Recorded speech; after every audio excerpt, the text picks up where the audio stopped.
Boa noite, sejam todos muito bem-vindos. Eu sou a Marina, estou representando a Abraces, a Associação Brasileira de Cefaleia em Salvas e Enxaqueca, e hoje nós vamos conversar com a doutora Ana Laura Batista da Silva, que atua como médica de família no Hospital Sírio-Libanês, é pós-graduanda em Medicina no Estilo de Vida pelo Hospital Albert Einstein e especialista em cannabis medicinal. Nessa noite nós vamos conversar sobre como os médicos de família podem atuar ajudando os pacientes com dores de cabeça e também para falar um pouquinho sobre o programa que a doutora participa, que é o Cuidando de Quem Cuida, que acontece no Sírio-Libanês, que é um programa que atende os colaboradores, um ambulatório para os colaboradores do Hospital Sírio-Libanês. Seja muito bem-vinda, doutora. Olá, boa noite. Obrigada pelo convite, Marina. Estou feliz de estar aqui com vocês, podendo compartilhar um pouco desse conhecimento que é tão rico e que acredito que vai poder ajudar muitas pessoas também. Então, com certeza. E a gente tem muitas perguntas para a doutora para fazer aqui hoje. Eu queria que, para começar, a doutora falasse um pouco de como foi a sua formação como médica de família, como é a sua atuação hoje em dia. Ah, perfeito. Eu me formei em 2011 na PUC Campinas e eu sempre me apaixonei desde a graduação pela atenção primária em saúde, que é onde tem os especialistas da atenção primária, que são os médicos de família. Então eu decidi fazer a residência médica e voltei para São Paulo, que é minha terra natal, vim fazer aqui na USP a residência médica. E depois desses 2 anos, me especializando em medicina de família e comunidade, eu continuei, trabalhei um pouco no SUS, depois eu fui para a saúde suplementar, e agora eu estou já há quase 6 anos no Hospital Sírio-Libanês. Nossa, que maravilha! E aí, conta pra gente como que é esse programa Cuidando de Quem Cuida, esse ambulatório para os colaboradores no Sírio-Libanês. Eu achei muito interessante, a oportunidade de ir para esse programa quando eu comecei lá, porque eu trataria de quem é já profissional da saúde. Então, os colaboradores do hospital, eles além do convênio médico, também podem passar nesse programa, que ele é composto de equipes de saúde da família. Tem o médico de família, a enfermeira da família, tem os técnicos, aí tem uma equipe multiprofissional que tem fisioterapeuta, psicólogos, nutricionistas. Então é uma equipe bem completa. Para quê? Para cuidar da saúde como um todo, Então a gente não foca só em uma doença específica, a gente vai ver a pessoa como de uma forma integral e cuidar dela e dos familiares dela, para que eles possam estar bem para trabalhar bem no hospital. E como que é feito essa orientação e esse cuidado com os colaboradores nesse programa? Então, eles acessam o nosso serviço quando eles necessitam, tanto em crises, em atendimentos de demandas agudas, e também vêm para consultas agendadas, programadas, para o acompanhamento da sua saúde ao longo do tempo, para doenças crônicas, para controlar alguma doença que já tem, há algum tempo. Então é assim. Ótimo. Então, os colaboradores têm uma possibilidade de ter um acompanhamento no momento de crise, mas também é possível fazer, então, um acompanhamento preventivo? Exatamente. Então, no caso das cefaleias, que nós estamos aqui, o nosso ponto de atenção hoje, tem aqueles pacientes, colaboradores que vêm com dor de cabeça numa crise, e lá no nosso ambulatório a gente consegue cuidar, tratar da crise, medicar, e tentar devolver a pessoa para o setor ou talvez afastá-la. E a gente também faz o acompanhamento, o tratamento preventivo das crises. Orienta a pessoa os medicamentos que ela vai tomar para não ter crises repetitivas, quais os medicamentos que ela deve tomar se tiver o início de uma dor de cabeça, para que ela tente abortar essa crise. Então, esse acompanhamento ele é feito de perto e a equipe, por exemplo, a enfermeira, ela sempre fica em contato telefônico, por mensagem com esses pacientes para ver se eles estão evoluindo bem. Então, às vezes a gente precisa afastar, né, um colaborador, e a enfermeira fica monitorando para ver se ele está melhorando, se ele vai ter condição de retornar ao trabalho. Ótimo. E, assim, na experiência que a doutora tem tido lá, como que é a realidade das pessoas que sofrem com enxaqueca? A gente percebe que mesmo na área da saúde, apesar de serem profissionais da saúde, os colaboradores, as pessoas que têm enxaqueca, elas passam por muitos estigmas, né? Então, por quê? Muitas vezes, quem está lidando com essa pessoa, trabalhando junto com ela, a gestão, não consegue entender ou se colocar no lugar de quem está sentindo aquela dor. Então, a dor a gente fala, né, em todo o atendimento de pessoas com dor, que é um sintoma subjetivo. Não tem como a gente conseguir materializar ou objetivar de uma forma muito segura, muito certeira. Então, a gente tenta quantificar o nível da dor da pessoa, mas, como é um sintoma subjetivo, muitas pessoas que estão ao redor de quem está sofrendo de enxaqueca não entendem. E aí acham que a pessoa muitas vezes está fazendo corpo mole. Corpo mole, exatamente, né? Então muitas pessoas falam assim, não quer trabalhar, quer pegar atestado, e aí acaba menosprezando ou desvalorizando aquele sintoma que realmente a gente já sabe por vários estudos científicos que provoca muitas taxas de absenteísmo e de presenteísmo, que seria a ausência no trabalho, né, o absenteísmo, e o presenteísmo é quando a pessoa está de corpo presente, porém ela não está em condições de trabalhar 100%. Muitos colaboradores, eles deixam de ir para um atendimento de urgência porque ele está se esforçando para trabalhar com dor, ele não quer deixar a escala, dar trabalho para os colegas, porque se ele se ausentar do trabalho, alguém vai ficar com os pacientes dele. Principalmente então, no hospital, né, que tem uma escala com horários meio desafiadores. Exatamente, tem os turnos, né? Então, assim, aquele turno conta com tantos funcionários. Se ele se ausentar, já vai ir um turno mais desfalcado. Então, muitos colaboradores, às vezes, se sabotam. Eles precisavam estar num atendimento para a dor deles e eles não vão no atendimento. E, ao mesmo tempo, no setor, muitas vezes acontece essa discriminação, vamos dizer assim, dos colegas falarem, ele não quer trabalhar, então ele foi lá passar no cuidando, porque ele, né, ele tá fazendo corpo mole. Porque a gente imagina, porque nós temos o programa, né, da empresa amiga da pessoa com enxaqueca, justamente para ajudar as pessoas a sofrerem menos estigma na empresa, no mundo corporativo, a gente sabe que isso é muito presente.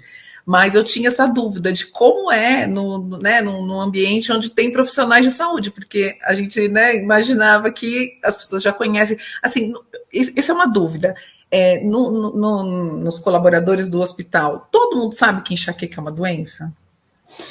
Infelizmente, não. Nós temos muitos colaboradores que também não são profissionais de saúde, são profissionais da administração, da higiene, da copa, de diversos setores que não são da área da saúde em si, tá? Então, uma grande maioria não sabe que enxaqueca é doença, que tem tratamento, que tem prevenção, e a gente precisa trabalhar nesse nível de educação da população. Então, informar, olha, você sabia que isso é um problema, que tem tratamento, que tem como você não ter tantas crises, e aí a gente vai educando. Mas, voltando só para terminar aquele assunto, que o profissional de saúde, muitas vezes, ele também é um pouco mais difícil de virar o médico, porque ele tenta resolver as coisas com os conteúdos que ele já tem, o acesso que ele tem a medicamentos. Então, muitas vezes, ele não vai em busca de ajuda porque ele acredita que ele já está fazendo as coisas certas. E, infelizmente, não é isso que é na prática. Ele não se cuida tão bem quanto ele poderia se cuidar para estar melhor daquela doença, e no caso aqui da enxaqueca, né? Então, o que acontece? Muitas vezes dormem pouco, pulam refeições, não se alimentam adequadamente, porque às vezes um plantão está muito corrido, a pessoa também fica muito ansiosa, porque atender o público não é fácil, né? Atender uma pessoa doente. Então, o profissional da saúde, ele está sob constante pressão e estresse. Então, ele é uma pessoa que ele tem mais tendência a ter crises de enxaqueca, de ter gatilhos que desencadeiam as crises dele. Então, isso é muito sério e a gente precisa estar muitas vezes ali chamando, né, convocando e reforçando a importância dele vir se tratar com a gente, porque muitos não vêm, né, por essas questões que eu citei aqui. Não, é muito interessante esse aspecto, porque a gente fala, né, falando do mundo corporativo, às vezes não fala sobre esse profissional de saúde, que às vezes, como a doutora falou, não necessariamente tem o conhecimento sobre todas as doenças, né? Eu tenho uma outra pergunta também com relação a ao ambulatório. É muito grande a incidência de pessoas com enxaqueca que não tenham ainda o diagnóstico? Que não tenham o diagnóstico correto, que às vezes estão tratando a dor de cabeça, sim, são analgésicos, não tem um diagnóstico fechado de enxaqueca e aí não estão fazendo acompanhamento, né? Marina, eu não vou ter esse número, essa proporção estatística para te dizer. Porém, nas minhas anamneses, eu sempre pergunto, quando é uma queixa de dor de cabeça, eu pergunto para a pessoa, você já tem diagnóstico? Alguém já te falou que você tem enxaqueca? E é impressionante como a maioria das pessoas não sabe dizer se tem ou não enxaqueca, porém, ela já teve crises de dor semelhantes com aqueles sintomas característicos algumas vezes. Ou seja, ela pode ter sido atendida diversos momentos por profissionais aí que poderiam estar auxiliando no diagnóstico, na prevenção, e isso não foi feito. Né? Ou é aquele caso que eu falei, a pessoa ficou sofrendo de dor anos a fio e nunca foi atrás de tentar identificar se havia algo a ser feito. E assim, na sua experiência, né, como a doutora acredita que seja o caminho para as pessoas, para diminuir esse problema das pessoas não buscarem o tratamento por conta da enxaqueca, né? Como a gente está falando de dores de cabeça, no caso da enxaqueca, muitas pessoas não buscam orientação, nem buscam tratamento, ficam se automedicando ou, né, falando, não é nada muito grave. O que a doutora acredita que seja um caminho para melhorar, né? Talvez não solucionar, mas melhorar esse acho que um caminho é isso que nós estamos fazendo aqui, né? Que é educar e informar, trazer conteúdo científico de confiança e não informações falsas a respeito do assunto. A pessoa ter acesso ao serviço de saúde. Então, como eu estava citando no começo, né, que eu gosto da atenção primária em saúde, e um dos princípios da atenção primária é o acesso. A pessoa tem que conseguir chegar nesse profissional médico e nessa equipe de saúde da família, né? Porque se ela não tiver acesso, ela não vai ter condição de se tratar, de fazer uma prevenção e olhar para si. Então, às vezes nem conseguir o diagnóstico, né? Exatamente, fica mais distante do diagnóstico. Então, a educação em saúde, o acesso em saúde, ter os retornos, né, programados, então esse atendimento longitudinal que o médico de família faz, porque mesmo a gente nunca deixa de ser médico da pessoa. Ela sempre vai, mesmo que ela passe com outros profissionais, ela sempre tem a gente, médico de família, como referência para cuidar da saúde dela. Então, às vezes, um tratamento falha, ou ele é refratário, ou ela tem uma crise, um escape, né, da profilaxia, e ela precisa novamente ser avaliada.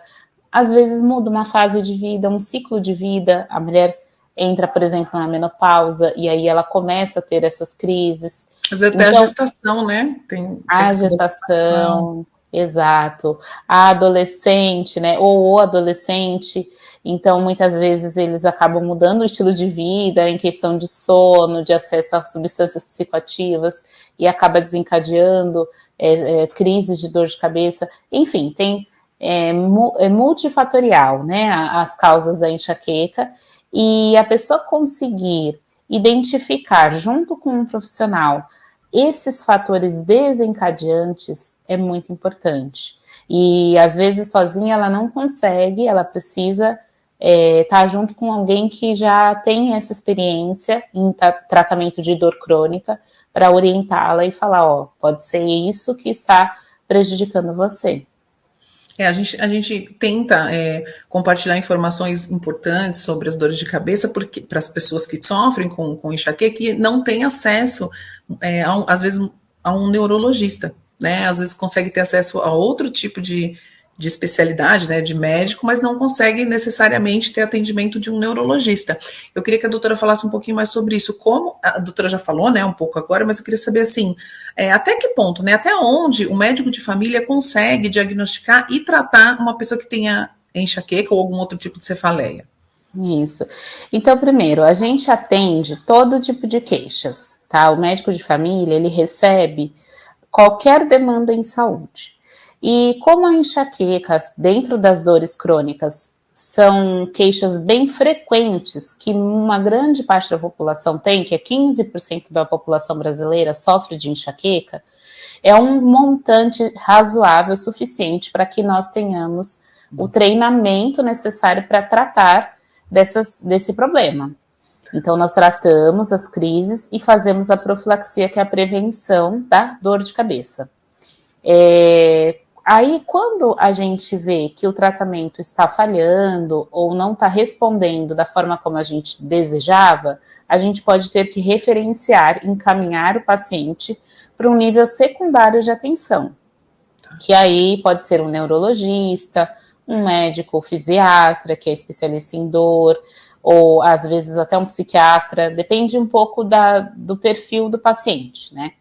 Mas, como eu tinha dito já, a gente nunca deixa de ser a referência da pessoa. Mesmo que ela vá passar com o neurologista, ela continua em duplo atendimento, né? Com ele e conosco. E aí, a gente quando começa a fazer esse tratamento, a gente usa geralmente 2 categorias de medicamentos, Marina. A gente pode utilizar psicotrópicos, que geralmente são antidepressivos ou anticonvulsivantes, e a gente utiliza também beta-bloqueadores, que são remédios, na maioria das vezes, prescritos para o coração ou para a hipertensão, e eles também têm como um efeito já bem consolidado, né, pela ciência, de proteger a pessoa das crises de enxaqueca. Então, dependendo das indicações, das contraindicações que a pessoa tem a esses tipos de remédios que eu citei, a gente pode prescrever ou não. E a gente vai acompanhar, né, ao longo de algum tempo e ver se a resposta foi favorável a essa terapêutica. Se houver alguma necessidade de ajuste ou mudança de medicamento, às vezes eu tento um antidepressivo, não dá certo, eu vou para outro, e aí eu tô tentando, aí é tudo que a gente tenta, e se esgota as possibilidades e a pessoa não melhora, aí eu vou encaminhar para uma rede secundária de atenção, que é o neurologista em sua maioria.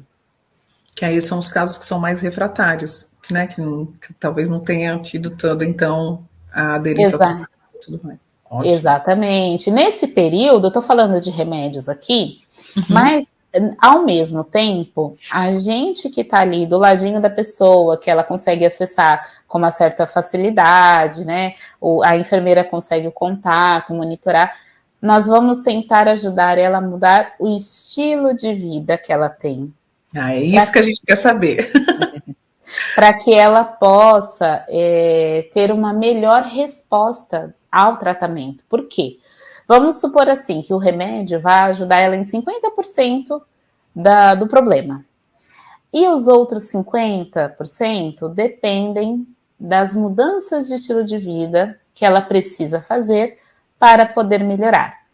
Então, eu vou citar aqui os pilares da medicina do estilo de vida, que é uma formação que eu tenho me aprofundado cada vez mais.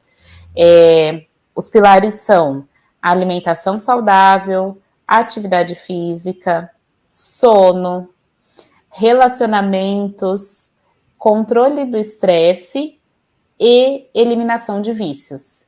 Que aí é desde álcool, tabaco, até vício de jogatina. Todo tipo de vício. Isso. A rede social, hoje em dia, tem mais essa. Exatamente. Então, se esses pilares, né, que eu arredondei aqui em 6, estiverem equilibrados, a gente tem uma melhora na eficácia dessa terapêutica. Eu não vou contar só com remédio, eu preciso que essa pessoa faça mudanças para equilibrar a vida dela e ter uma vida mais saudável. Às vezes a gente tem alguns relatos de seguidores, né, pacientes que estão fazendo tratamento, às vezes com medicamentos de ponta, medicamentos avançados, né, atuais, mas não tem a resposta, toda a resposta que poderia ter. Eu queria que a doutora falasse um pouquinho sobre isso, como essa mudança de estilo de vida pode colaborar. Infelizmente, tem muitas pessoas que não, mesmo tomando 2, 3 classes de medicamentos simultaneamente, ainda tem escapes de crises frequentes que são incapacitantes, que produzem faltas no trabalho, ou aquele presenteísmo que nós citamos. E aí a gente precisa ver na minúcia, né, onde que estão os gatilhos que estão fazendo essa crise de enxaqueca aparecer. Geralmente, Marina, tem a ver com o estilo de vida que ela tem. Então, muitas pessoas têm uma vida muito estressante, como você citou as redes sociais, fazem a gente ficar conectado 24 horas. Comparação infinita. Né? Fazem a gente não dar tanto valor para o pilar do sono. Então, a pessoa passa a acreditar que ela vai conseguir ficar bem se ela dormir 3, 4 horas por noite, né? Porque ela tem muitas coisas para fazer e na internet você faz em qualquer hora, você não precisa ter, né? Em qualquer lugar, na cama, muitas vezes a pessoa trabalha na rede social, na cama. Então ela está o quê? Adentrando um período do sono que é sagrado, que não deveria estar sendo privado. Então, muitas vezes a pessoa tem uma alimentação errada, ou por hábito mesmo, familiar, porque infelizmente muitas famílias comem errado. Né? Então, os pais já ensinam os filhos, já não compram os melhores alimentos saudáveis, os filhos já aprendem desde a infância, aquilo vai se reproduzindo ao longo da vida da pessoa. A introdução alimentar já começa... Já falhou na introdução. E a gente sabe que a indústria o comércio, né, dos alimentos, dos fast foods, desses alimentos que são industrializados, ele é muito atraente, né? Quem que não resiste, né? A uma batatinha frita, que você rapidamente prepara ali e logo mata sua fome, e aí você muitas vezes acaba caindo nisso, né? Nós também, né? Não é? Eu não falo só o paciente, eu me incluo nisso também. Coisas prontas, né? Só abrir o saquinho e tá resolvido. Exato. E a gente que tem muitas atribuições ao longo do dia, se não planejar a alimentação, então um ponto alto da alimentação saudável é planejamento. Se você não planejar, você vai cair nesse erro, que é comprar o que é rápido, industrializado e que é mais prático. E você vai acabar comendo. Então, eu até gostaria de citar aqui alimentos que muitas vezes desencadeiam a crise de enxaqueca, que são embutidos. Calabresa, salsicha, muitas vezes tempero pronto, caldo quinor, ou glutamato, né? Que tem glutamato, que tem sódio, altas quantidades de sódio, porque tem bicarbonato de sódio, próprios refrigerantes, que são altamente concentrados de corante, acidulante, conservante. Então, muitas vezes, a pessoa está ingerindo líquidos que podem contribuir, sim, para a crise dela. E ela acha que não, nem percebe, né? Às vezes ela toma tanto tempo, só que aí junta isso com a privação do sono, com um dia estressante, ela vai ter a crise. E aproveitar que a gente está falando sobre alimentação, né? Eu queria que a doutora falasse um pouquinho sobre como o sobrepeso, até a obesidade, pode interferir nas crises de dores de cabeça. Para as pessoas que estão com o sobrepeso ou obesidade, já são pessoas consideradas inflamadas, porque o tecido adiposo é um tecido inflamatório. E isso atrapalha na filtração das toxinas, tanto pelo rim quanto pelo fígado, para eles metabolizarem e excretarem as toxinas mesmo, substâncias que não servem para o corpo e precisam ser eliminadas. Esse trabalho ele é dificultado, porque tem depósito de gordura dentro do fígado, no abdômen, na região desses órgãos que vão fazer esse trabalho. Outra coisa, o sobrepeso e a obesidade aumentam o índice de hipertensão. Quanto mais pesado a gente está, maior é o nosso nível pressórico. Às vezes a pessoa ainda não é hipertensa, não precisa tomar remédio para pressão, mas ela já tem alguns picos de pressão e às vezes nem percebe.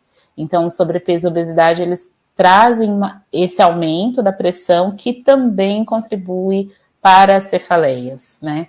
Outra coisa, quem está obeso muitas vezes não dorme bem, pelo ronco, né? Ou apneia do sono. A passagem do ar é dificultada por quem está acima do peso. E aí ela também tem uma noite de sono ruim, de má qualidade. Às vezes a pessoa nem percebe, ela fala, não, eu dormi a noite inteira, capotei. Mas ela não está com qualidade. E aí não adianta dormir 8 horas por noite, porque não foi um sono profundo. Então, não é só a quantidade de horas que vai fazer com que a pessoa tenha um sono de qualidade? Não é. Não é só quantidade de horas. Tem que ter um sono que tenha aquele sono REM e o sono não REM. E em vários momentos da noite. Geralmente 3 estágios tem que ocorrer esse padrão de sono. Que é quando ela está mais aprofundada, ela dá uma superficializada e assim vai. E os roncos noturnos, a apneia do sono e outros fatores do ambiente podem alterar isso. O uso de medicamentos para dormir altera essa estrutura do sono. O ambiente, por exemplo, se está muito frio, faz a pessoa despertar. Se está muito calor, também pode fazer a pessoa despertar. A ventilação do quarto, a luz, a iluminação, se alguém está do lado fazendo barulho. Então tem uma série de coisas que a gente pode analisar para ver se o nosso sono vai ser bom. Então a gente falou um pouquinho sobre sobrepeso e obesidade, então assim, agora indo para outra ponta, né? A gente falou sobre qualidade de vida, como a mudança na qualidade, né, no estilo de vida pode colaborar para a pessoa ter menos crises de dores de cabeça. Mas eu tenho uma outra pergunta, que é do outro lado. Se eu só fizer a mudança no meu estilo de vida, eu nunca mais vou ter dor de cabeça? Infelizmente, não. A enxaqueca é uma dor crônica. O que isso significa? Que ela pode vir a te acometer em qualquer momento da sua vida, e a gente ainda não tem uma cura para esse problema. A gente tem defendido, Marina, que o estilo de vida saudável pode curar algumas doenças que hoje são consideradas para sempre, como a hipertensão e a diabetes. Mas aí é porque, se você, como eu falei, né, a hipertensão aparece conforme eu ganho peso, a maioria das vezes. Se a pessoa sempre tiver um estilo de vida saudável, perde peso e sempre ficar naquele peso equilibrado, aí tem menos chance dela ter a hipertensão e o diabetes. Então, hoje a gente defende que tem doenças que podem ser curadas com estilo de vida saudável, sim. No caso da dor crônica, isso não é equivalente. Então, a enxaqueca, ela é multifatorial e tem muitas pessoas que a gente não sabe por que ela se desenvolve. Não tem uma causa conhecida. Então, a gente não poderia afirmar que um estilo de vida saudável sozinho eliminaria ela para sempre, né? Porém, o estilo de vida saudável, junto com um tratamento profilático bem feito, que é a prevenção, né, tomar o remédio para prevenir as crises, poderia sim dar uma paz, né, um conforto para a pessoa por bastante tempo. Eventualmente vai ter um escape? Vai ter uma crise eventualmente, mas essas crises tendem a diminuir e tendem a ser menos intensas, que é o ponto alto aqui, né? Porque se a pessoa aprende a cuidar da dor dela, logo no começo em que ela se instala e ela já está fazendo um tratamento profilático correto, a tendência é que essa crise não chegue no nível 10 de dor, que é aquela dor insuportável, a pior dor da vida. Tá. E aí, só para fechar sobre o estilo de vida saudável, né? Que a gente estava citando os pilares, acho que eu falei bem do sono, da alimentação. O exercício físico tem diversos estudos mostrando que eles contribuem para reduzir a incidência da enxaqueca. Então, não é porque a pessoa sofre de enxaqueca que ela não pode fazer exercício, pelo contrário, ela deve fazer. E regularmente, né? Porque é isso, né? O que é um exercício físico? Ele é regular e ele tem uma estrutura e um prazo. Você tem a hora de começar e terminar, você faz isso tantas vezes por semana e em tal intensidade. Então, se a gente caminha até a padaria um dia, aí depois vai no parque no fim de semana, isso está muito solto. Eu não chamo de exercício. É preciso ter uma regularidade nessas atividades físicas. Isso ir até o mercado a pé é uma atividade física. Subir as escadas, em vez de pegar o elevador, é uma atividade física. Agora, eu preciso ter uma atividade física estruturada para que isso seja um exercício físico. Então, é interessante quando a pessoa marca lá, 2 vezes por semana eu vou no Pilates, 2 vezes por semana eu vou na natação, e nos outros dias que não vai, aí ela se mantém ativa, tá sempre andando, sempre se mobilizando e não ficando parada, porque todo dia, da mesma forma que eu tenho que me alimentar bem, todo dia eu preciso me exercitar. A doutora falou sobre alimentação, sobre o sono, a importância do sono, a importância da atividade física. Agora eu queria que a doutora falasse um pouquinho sobre o controle do estresse, que é um dos problemas da vida moderna. Isso, e que é um fator desencadeante da enxaqueca, né? Então, o estresse é o pilar que a gente já trabalha na medicina do estilo de vida e tem tudo a ver para evitar a crise de enxaqueca. E então, como que a gente pode, né, controlar esse estresse que é tão frequente na nossa vida? A primeira coisa que a gente tem que pensar é, se eu me estressar todo dia eu tenho que fazer algo para combater esse estresse, porque ele libera substâncias no nosso corpo, sejam neurotransmissores, hormônios e outras toxinas que podem prejudicar a nossa longevidade, podem favorecer o aparecimento de doenças, até mesmo doenças malignas. Então, o estresse ele é muito deletério para o corpo do ser humano.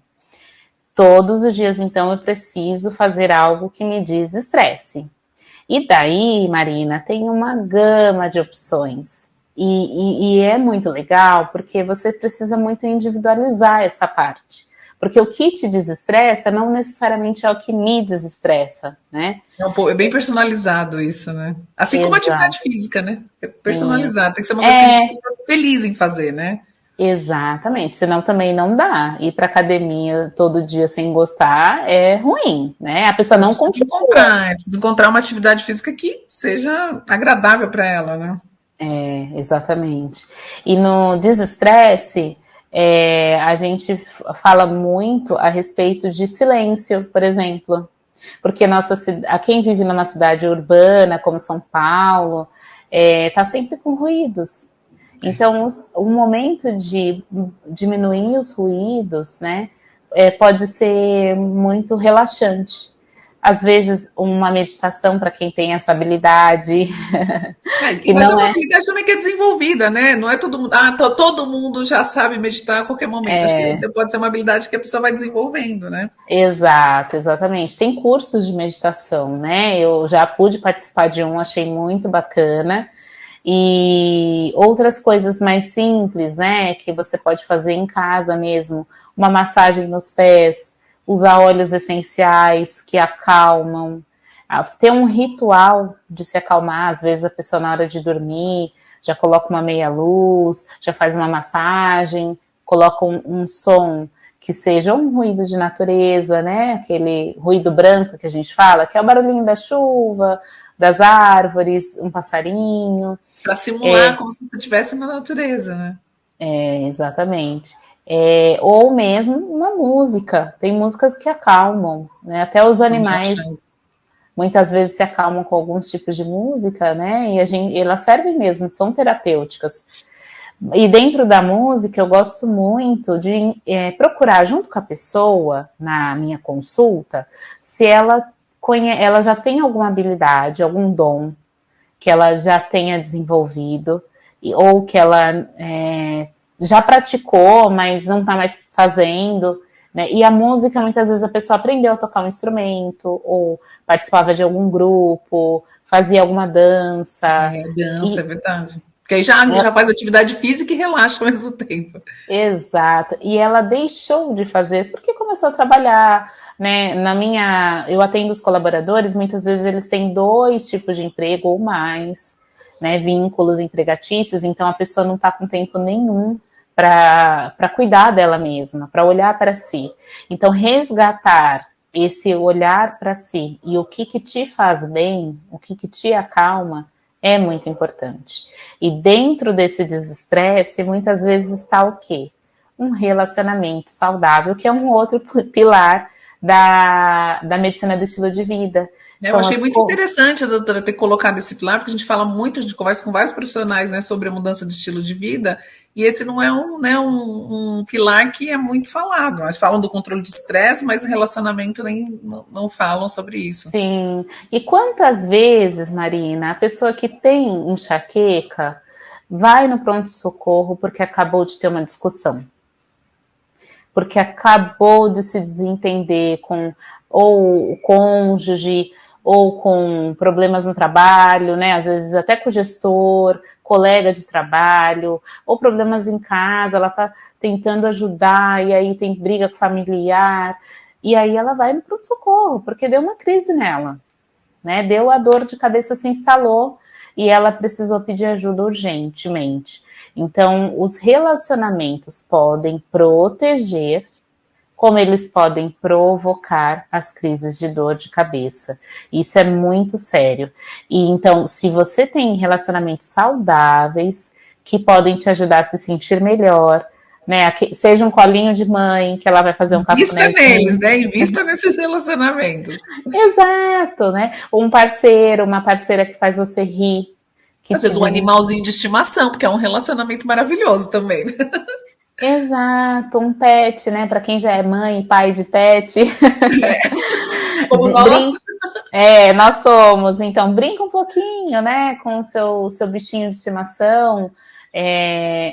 Pega aquele carinho, que eles são muito carinhosos, né? Os animais. Para que você se sinta melhor, você se acalme. Então, tem muitas formas de a gente desestressar, né, e que passam por todos os pilares. Até uma forma que eu queria citar, que eu me lembrei agora, tem pessoas que gostam de cozinhar. Sim. E aí, né, ela vai para a cozinha, ela faz alguma coisa e fica mais calma. Então, perfeito, né? Ela já pode fazer o quê? Escolher pratos saudáveis. Não, aí já vai para o outro pilar da alimentação e o controle do estresse, ótimo. Exato, já junta uma coisa com a outra. Mas pelo tudo que a doutora falou para a gente, é importantíssimo fazer um plano mesmo. Não só, né? Não só para alimentação, mas a gente conversando aqui, né? Pensando bem, quando você precisa fazer um controle de estresse, você pode ir ampliando para outras áreas mesmo, né? Você faz atividade, escolher um horário bom para atividade física nesse plano, para que o seu sono seja mais de qualidade, porque, né? Tem pessoas que precisam malhar de manhã, outras pessoas conseguem só no final do dia, e é muito, como a doutora falou, é muito personalizado, né? Então, acho que resume-se em fazer um bom plano. E aí que entra, né, o médico de família e algum outro profissional que pode ajudar a gente a fazer esse plano mais bem elaborado, né? Exatamente. A gente está junto ali para pensar num plano de tratamento da enxaqueca. E esse plano precisa ser analisado dentro de um prazo e ver se está dando certo, se precisa de ajuste e retomar ali e às vezes até ampliar, porque às vezes eu vou olhar para um pilar, depois eu vou para outro e assim vai indo. Às vezes pode precisar de algum outro profissional, né, como um psicólogo, psiquiatra, né? Porque a pessoa pode ter desencadear uma ansiedade, um pânico. Muito bem, isso mesmo. Temos muitas... E só para fechar, eu queria falar do pilar dos vícios, né? Ah, é mesmo, nós não falamos sobre esse. Eu até queria citar a cafeína, porque a gente ama café no Brasil, né? Eu amo café. Eu também. E eu não estou dizendo aqui que você deve cortar o café da sua vida, viu, pessoal? Não é isso. Tem pessoas que têm enxaqueca e tomam café e nada acontece, tá? Sim. Tudo bem. Mas se você já identificou que o café é um desencadeante para você, então você pode tentar fazer algum ajuste nisso, ou reduzir a dose, deixar ele mais fraquinho, trocar por um chá mate, um chá verde, que tem cafeína também, só que em concentração menor. Então tem algumas coisas que a pessoa precisa ficar atenta ali, né? A cafeína em excesso, ela pode ser um fator que prejudica. Não só dor de cabeça, pode também, acho que a cafeína pode prejudicar também a questão da ansiedade. Isso, exatamente. Se a pessoa já é ansiosa, tem enxaqueca e toma muito café, não é bom. É uma boa combinação. Não.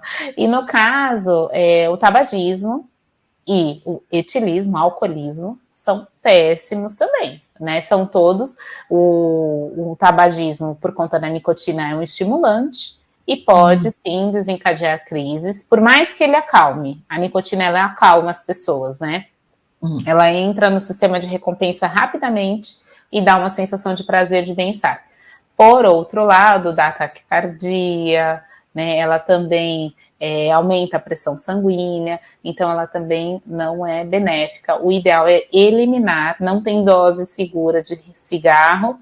E os vapes que estão na moda e hoje, que todos os jovens estão, né, super empolgados, possuem nicotina. Os vapes não são isentos de nicotina, justamente para quê? Para viciar, né? Porque a nicotina é o que causa a dependência do cigarro.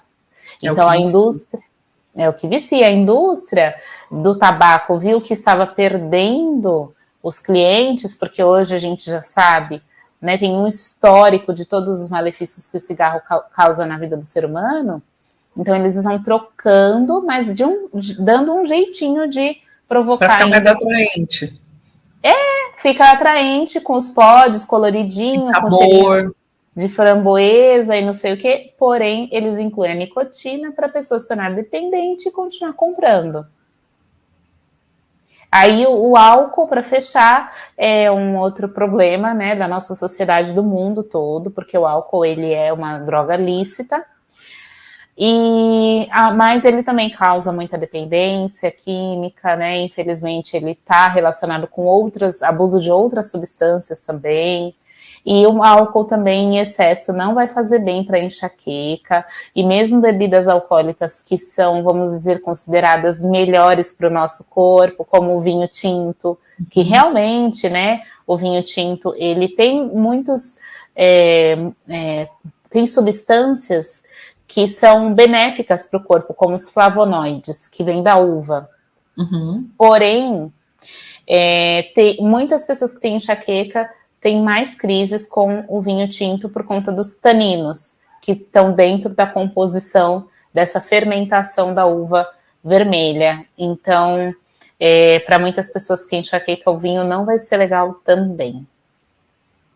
A pessoa tem que estar atenta para todos os vícios. Então, acho que a gente podia falar agora, para encerrar, sobre esse assunto do estilo de vida, A gente falou sobre essa questão de, se eu fizer todas as mudanças no meu estilo de vida, eu não vou ter mais crise. Isso a gente já, né, a doutora falou que isso não é verdade, né? Se a pessoa tem essa doença neurológica, ela pode desencadear alguma crise, mesmo levando um bom estilo de vida. Mas também, contrapartida, nós sabemos que o tratamento não vai ter a mesma efetividade se não fizer a mudança do estilo de vida. Sim. Mas eu queria que a doutora falasse sobre isso. Por que há tanta, né, sobre a sua experiência da resistência das pessoas com a questão da mudança do estilo de vida, né? A gente percebe isso, né? Eu sou paciente também, né, de enxaqueca. A gente sabe que é complicado quando você está em crise. Você quer mesmo um remédio, né? Você quer sair daquele momento de crise. Mas aí depois vem aquela conversa difícil. Então, você tá com enxaqueca, vamos prestar atenção no seu estilo de vida. E aí já começa a ficar um pouco mais complicado. Eu queria que a doutora falasse um pouquinho sobre a sua experiência com relação a isso, sobre os pacientes que têm um pouco de resistência. A maioria, infelizmente. E a gente trata de outros problemas crônicos, como a hipertensão, diabetes, e também passa por esse mesmo problema, né? A pessoa não quer mudar o estilo de vida dela.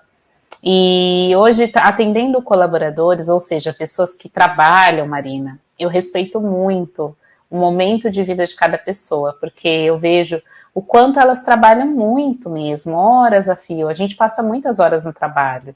E fica difícil cuidar da nossa saúde de uma forma global, como a gente precisa, né? Eu entendo isso com outro olhar. Agora eu não fico tão incomodada como eu ficava quando eu me formei. Que a gente, na realidade, aquela expectativa, né, de ajudar as pessoas a melhorar a vida dela, o estilo de vida, e não é assim tão simples. Tem muitas pessoas que trabalham e estudam ao mesmo tempo. Tem muitas pessoas que têm mais de um emprego. Então, ela tem uma família para cuidar, tem as questões domésticas, tem muitas coisas. Então, a gente entende que é difícil. Porém, há uma necessidade de uma palavrinha muito simples, disciplina. Então, para ter o estilo de vida saudável, a primeira coisa é disciplina. É ir para a academia ou fazer o seu exercício mesmo sem vontade. É ir porque você reservou aquele espaço e você vai respeitar aquele espaço na sua agenda para fazer. Doutor Mário fala muito isso, sobre você se colocar na sua agenda. Exato. Então, antes desse passo, vamos rebobinar. Eu preciso incluir minha vida pessoal na minha agenda, porque muitas vezes está o trabalho, está o filho, está a casa, tem N coisas lá e eu não tô lá na agenda, né? Então, se inclua na sua agenda. Pegou 2 dias para fazer exercício? Vá nesse horário que você reservou, né? 15 minutinhos antes de dormir, você consegue se desconectar das telas?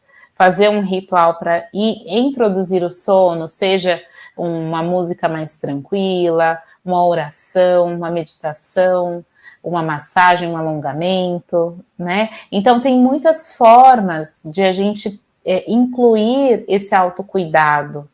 E a primeira coisa que precisa ter é disciplina, porque se você não exigir, não se responsabilizar ou se comprometer com você mesmo, você não vai ter um estilo de vida saudável, né?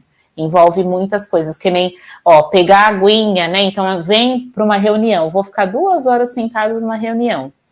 Eu tenho que trazer minha água. Se eu não pegar água, ninguém vai vir me trazer. E eu vou ficar 2 horas. A doutora falou sobre o planejamento. O planejamento, exatamente. E acho que, assim, um grande fator que sabota, tem muitas autossabotagens, porque às vezes a pessoa está tão cansada que aí ela simplesmente só quer dormir ou ficar na frente da TV, né? Ou muitas vezes a pessoa está ali arrastando para cima e pensando, eu estou descansando. Só que esse não é o melhor. Não é o verdadeiro descanso, né? E nem o único, né? Esse é um descanso, mas tem vários tipos de descanso. Tem o descanso criativo, que é você ter um hobby, você desenvolver alguma coisa e você focar sua atenção naquilo de uma forma que você esqueça dos outros problemas e você se concentre em criar algo que você se sinta bem, que te dê prazer, que te faça bem. Eu vi uma postagem da doutora falando sobre você aprender sobre a sua cultura, aprender, né, coisas do passado, da sua história, é uma das maneiras de relaxar e de controlar o estresse, né? Eu achei muito interessante isso. Eu queria que a doutora pode dar algumas, então, assim, para a gente colocar no nosso pacote aqui, né? Que a doutora falou sobre várias coisas que podem ajudar, algumas dicas para que a gente se desconecte dessa loucura e consiga dar uma relaxada, não para melhorar só a enxaqueca, mas também as outras comorbidades, né, que vêm junto com a ansiedade e com o estresse. Isso, exatamente. Para a saúde mental, de uma forma geral, né, Marina? Eu falo muito sobre o histórico, a cultura e a trajetória, porque nós somos um povo miscigenado no país, né, aqui no Brasil. E nós somos um país em desenvolvimento com muitas potencialidades. Então, se a gente recupera a nossa história, né, a trajetória de onde a gente vem, a garra que as pessoas têm de construir, apesar de tantas desconstruções que são impostas por quem tem o poder, né, no país, a gente vai se valorizar mais e respeitar mais quem já passou, os antecessores, e também valorizar mais o que nós temos hoje, porque para a gente se cuidar, o autocuidado que nós estamos falando aqui, primeiro a gente tem que se dar valor, né? E identificar o quanto vale a sua vida, o quanto vale a sua saúde. Às vezes viver sem dor, né? Quanto vale viver sem dor? Exatamente. Então, às vezes a pessoa está ali trabalhando loucamente em busca de recursos financeiros, porém não adianta nada, porque ela não está tendo uma vida com qualidade, um bem-estar. Então, ela está focando em uma coisa, sendo que tem um universo de coisas que são importantes. E daí, eu acho que o primeiro ponto, né, pensando agora nos pacientes com enxaqueca, eu seguiria um passo a passo assim. Primeiro, tentar anotar mesmo, pegar um caderno ou no celular e anotar o que você já sabe que te dá dor de cabeça. Então, anota lá. O que eu comi, eu fiquei muitas horas em jejum e me deu dor de cabeça, eu sou essa pessoa. O jejum intermitente para mim... Mas olha, a gente ouve muito isso. A maioria das pessoas que tem mesmo enxaqueca, ou, né, que tem, às vezes nem é crônica, mas mesmo episódica, é desencadeada pelo jejum. Eu descobri que eu tenho enxaqueca episódica se eu ficar em jejum. E o jejum intermitente, ele dá certo para muitas pessoas, viu? Eu conheço, Sim. Eu tenho muitos pacientes que falam que fazem, que se dão bem e que tá tudo certo. Por outro lado, o jejum prolongado, ele é um dos fatores que desencadeia a enxaqueca. Então, precisa avaliar se você já sabe, no seu caso, anota lá, né? Se você brigou com alguém e teve dor. A gente fala muito isso na Brasa sobre fazer o diário da enxaqueca, né? E colocando, montando um diário, que aí depois você consegue ver, ter um panorama melhor do que aconteceu naquele dia da crise, né? Isso. E aí, desculpa, você vem e pega e anota o que você acha que vai te ajudar a combater esses fatores desencadeantes. Então, no caso da ansiedade que a gente citou, quando eu fico ansiosa porque eu vou ter uma reunião, uma entrega no meu trabalho, eu tenho dor. Então, o que eu vou fazer nas vésperas dessa entrega para que eu não fique tão ansiosa ou que eu já me previna? Primeira coisa, tá com o remedinho lá. Você tem um tratamento de profilaxia? Se você já tem um medicamento que você sabe que aborta a crise, caso você tenha. E a profilaxia também, né? Você já tá fazer um acompanhamento, né? Você já tá com alguma prescrição? Porque às vezes, Marina, a gente vê muito isso no consultório. A pessoa não tá tomando direito o remédio dela. O médico prescreveu um tratamento preventivo, ela não fez e não sabe porque não tá dando resultado. Isso mesmo, você acredita? Ela não veio falar do efeito colateral, ela sentiu e parou de tomar, mas às vezes o efeito colateral tinha algo a ser feito, ou dava para ser amenizado, ou ele ia passar e a pessoa não Às vezes é aguentou. temporário, porque eu vejo que os tratamentos para enxaqueca, eles começam de um jeito e você tem que, às vezes, 3 meses para começar a ver o resultado, né? Contínuo, de uso contínuo, não é? A maioria deles não tem um resultado já imediato, né? Tomei e Não já tem, não tive mais crise, exato. né? Que é o que a gente quer, né? Mas essa pílula mágica ainda não existe, então a gente tem que fazer tudo isso que nós estamos falando aqui. E assim, incluir, né? Se você é uma pessoa ansiosa ou deprimida, ou se você é uma pessoa que já sofre aí com outras dores, além da dor de cabeça, você já ir tratando disso antes de você ter essa situação na sua vida, circunstância que pode desencadear ela, né? E acredito que uma psicoterapia, para quem é ansioso, é muito importante, né? Tem vários ramos de psicoterapia, tem pessoas que não se adequam, tá? Com nenhum psicólogo, e eu respeito isso também, mas aí a gente vai precisar ser mais criativo e ver o que para você serve. É dançar? É pintar? É sair com os amigos? É caminhar no parque? Né? Então, Tem não coisas que sei. são terapêuticas, mas não são terapia, né? Não precisa necessariamente ser uma Exato. terapia, né? Exatamente. Então a gente vai ter que descobrir e anotar. E aí você coloca um prazo para você executar. Então, por exemplo, uma pessoa que gosta de tocar piano e há muitos anos não toca. Você tem possibilidade de voltar a tocar? Quando? Vai ser no próximo mês? Você vai fazer isso de sábado, de domingo ou na semana? Né? Então, coloca a nota para que você realmente visualize aquilo acontecendo. Quando a gente visualiza, fala para alguém ou escreve, tem uma tendência maior de Se executar. realizando. Uhum. Então, essas são as dicas para quem gostaria de começar a fazer alguma coisa para ajudar no tratamento para dor de cabeça. Né? Sim, acho que é isso, né? Que eu gostaria de citar também, principalmente aquilo que você já sabe que não te faz bem, tirar. Ah, mas eu trabalho e no meu trabalho tem, vamos supor lá, um cheiro, um odor, um aroma que me desencadeia a dor. E eu não tenho como deixar de trabalhar, né?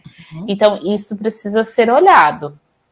Então, no trabalho, tem que falar com o seu gestor, né? Por isso que é importante a pessoa estar em acompanhamento médico. Porque aí ela vem, ela valida aquilo, a gente fala, realmente, isso pode estar te prejudicando.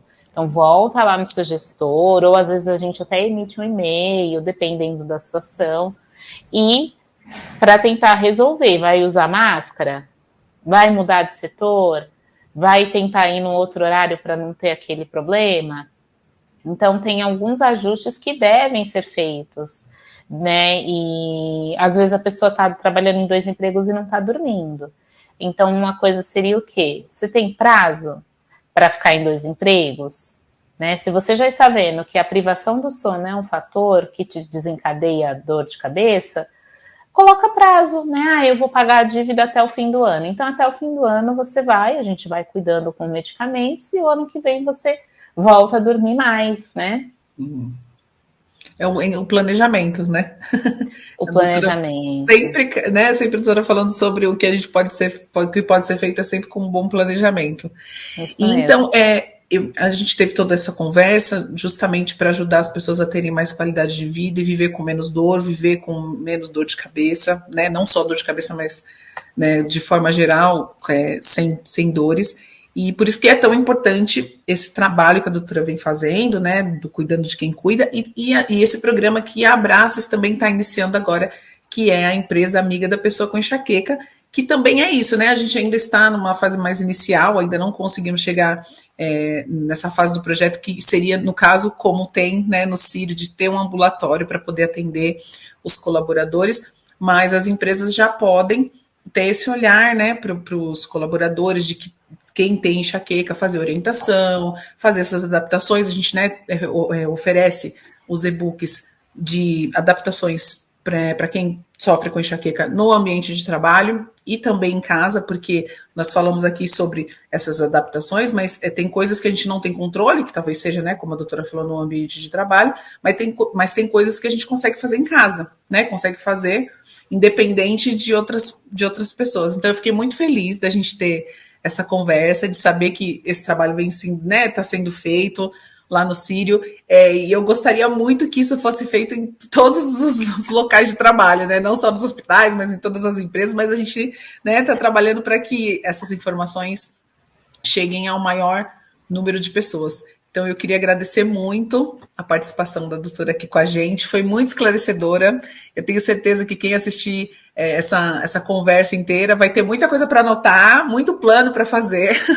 E também agora a gente, tendo essa conversa, a gente pode perceber que o médico de família pode colaborar muito, né, no diagnóstico e também no tratamento de quem sofre com enxaqueca. Tanto Sim. no ambiente de trabalho, como no trabalho que a doutora faz, né, que ajuda os colaboradores, mas também as pessoas têm acesso ao médico de família, independente desse ambulatório, ela pode, então, buscar, quem sofre com enxaqueca pode buscar ajuda também do profissional, né, do médico de família, porque, como Exato. A gente conversou no começo, não necessariamente todo mundo consegue ter acesso a um especialista. Então, muito obrigada, eu agradeço muito. Eu acho que a gente vai ter muito conteúdo para compartilhar com essa conversa, e também a gente vai ter mais uma conversa para falar de mais assuntos que a doutora vai poder ajudar a gente aqui que sofre com dor de cabeça. Sim, Marina, inclusive eu achei ótima a iniciativa da Abraces de fazer esse projeto da empresa amiga da pessoa com enxaqueca. Acho que tem que ser implementado em muitos setores, não só no setor da saúde, em diversos setores, isso poderia beneficiar demais as pessoas, né?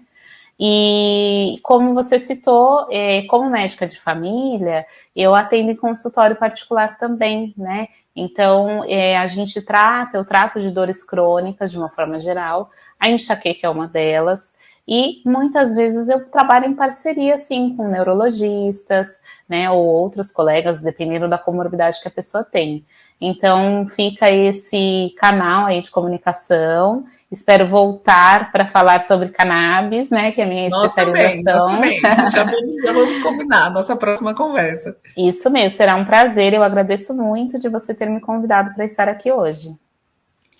Que bom, muito obrigada. Então, quem chegou até aqui e assistiu todo o vídeo, nós também vamos fazer alguns cortes, nós vamos compartilhar toda a nossa conversa aqui. Muito obrigada, doutora, e até a nossa próxima conversa aqui. Eu estou super ansiosa para que aconteça logo. Legal, obrigada. Boa noite. Tchau.